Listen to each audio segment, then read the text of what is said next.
Hello, everyone. I'm so pleased to be here. I've been following online like a lot of you, and it's great to see everyone in one space.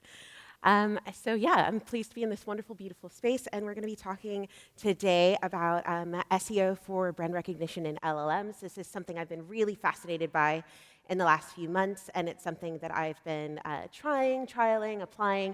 I'm going to be whizzing through my stuff, but I am the head of SEO Communications at Wix and Wix Studio. I do thought leadership. I do various different things. But the other thing that's important to know is that I am the other Mrs. Carter.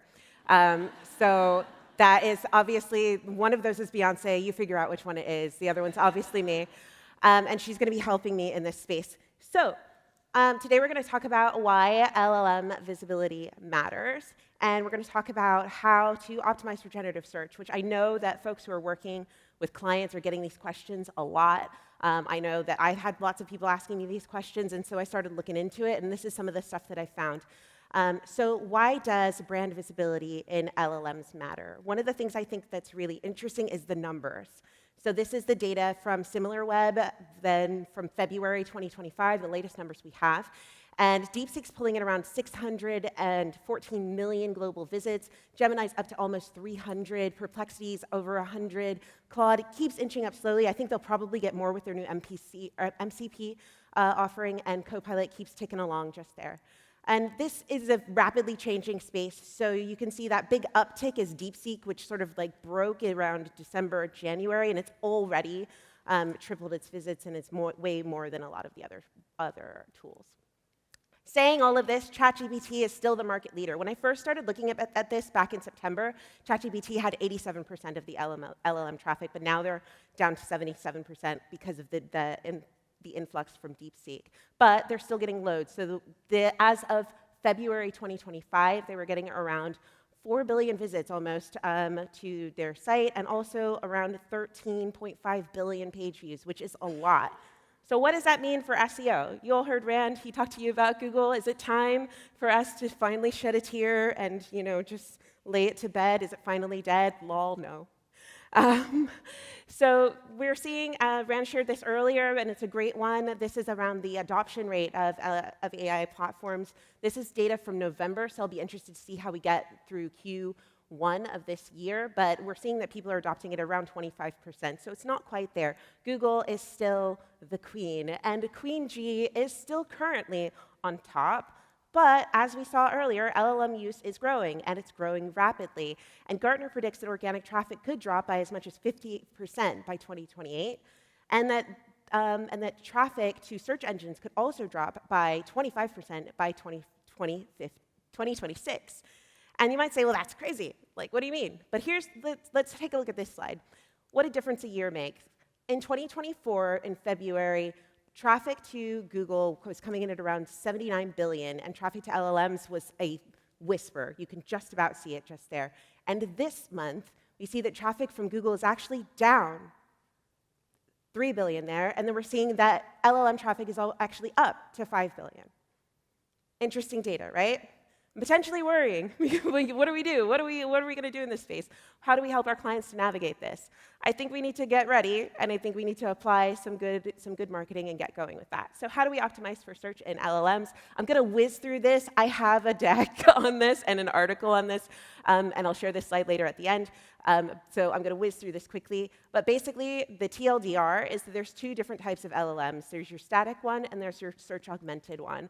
And for the static ones, these are things like Claude and GPT-3, and they essentially have a fixed data training set that varies by platform, and the visibility will change depending on the data updates. And there might be links, there might not, depending on their configuration.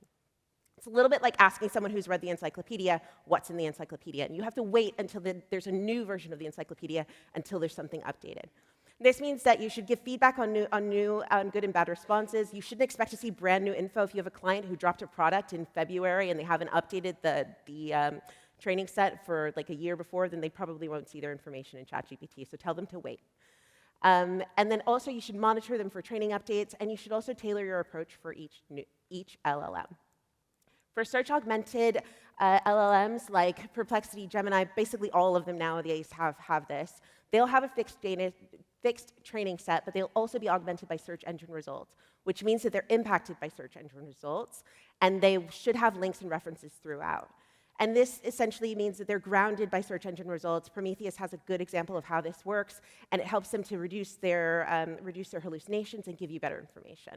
And this also means that they will be influenced by rankings. So each LLM will have a different search engine that they're quite tied to, and they will vary from different places. So with augmented ones, you shouldn't ignore your search engine ranking. You should check your core queries regularly, and you should prioritize pages that are showing in LLMs. And this means that if you already have a certain page that's showing, you should maybe think about adding backlinks, et cetera, to that. So does that mean that LLM optimization is just SEO? I've seen this rattling around LinkedIn. And again, lol, no. Basically, you need to advertise or you need to optimize specifically, and because you have a specific objective, right? And so when you're thinking about LLMs, generally you need to optimize for every LLM for their crawl intent because they're not trying to rank your content, they're trying to interpret your content. You need to optimize for augmented LLMs first because they're using search data, so they're getting fresher data than the other ones. You need to manage your brand entity because literally every single LLM is trained on Wikipedia.